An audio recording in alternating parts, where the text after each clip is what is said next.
Okay, so let's take a look at some of the even more powerful features of curves. I'm going to bring us back so we can see both of our images at the same time. I'm doing this by hitting F on the keyboard. F as in Frank, and what that does is it takes me through these three different views. This first view lets me see all of these, all the images that I have open at the same time. The next one isolates only one image at a time and grays everything else out on the desktop. And the last one makes everything solid black, which is good if you're looking at a real final image that you just want to really make sure everything looks good and you're not distracted by all the Windows nonsense back there. But just hit F again and we're back so we can do a side-by-side view. So we're getting a pretty good range here, but the next part of this adjustment is to go up here into our same curves layer, and where it says RGB, pull this down and choose one of the channels. Let's start off with red. And what this is this is isolating only the red channel. And to understand how this works, I'll switch this back to RGB.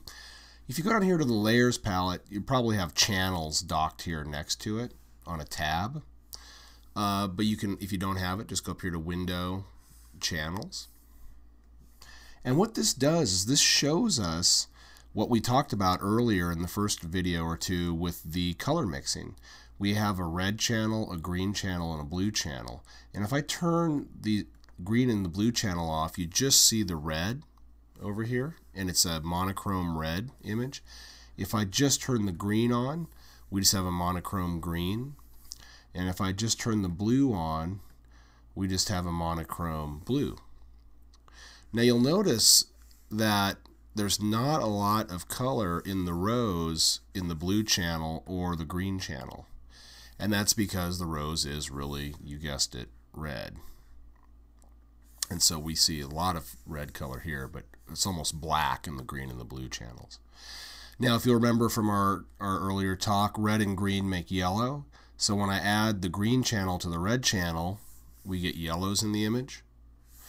And if I have just the blue channel and the red channel, we get magentas. And if we have just the blue channel and the green channel, we should see cyan, which is that lighter bluish color, greenish. And all three of them, of course, give us RGB. This last channel down here is the mask, and we're not going to get into that. It just is there, so don't worry about it. All right, so back to our adjustment layer and the curves here. All right, so let's go back up here to where it says RGB, switch it to red, and now we're looking at the red channel. And you can see there are a lot of reds in this image, and they're towards the high end. And what I'm going to do is I'm going to try to grab the red slider somewhere down here, and I'm going to drag it down and just see what this looks like. And if I drag it up, you see this way, it gets really kind of blown out. So I'm actually taking a little edge off of the red, especially in the lower values, because I've grabbed the curve farther down here to the bottom. And so it takes a little bit of edge off, and that just gives us a little bit more color contrast, a little cooler in the shadow areas, and I like the way that that's looking. And again, if I go back, turn that off, that's where we started, and now that's starting to look pretty washed out, isn't it? I mean, I thought this photo looked pretty good as it was, but when I turn the adjustment layer back on, I do like this better. I like what I'm seeing with the adjustment, and that's the thing you need to get in the habit of, is always checking, make sure you're kind of making things better as opposed to worse. And it is easy to go too far with color correction sometimes. And you can really fine tune this. Like I said, you can go in, we could really work the layer mask and make some further adjustments. I'm going to just go in here and grab the green channel and maybe just see if that does anything. And remember, since we have a layer mask, what I do here isn't going to affect the outside. It's just going to affect the rows.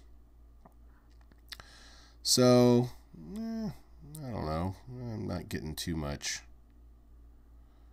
out of that. I might leave that a little bit. And let me just check the blue and see if we get anything.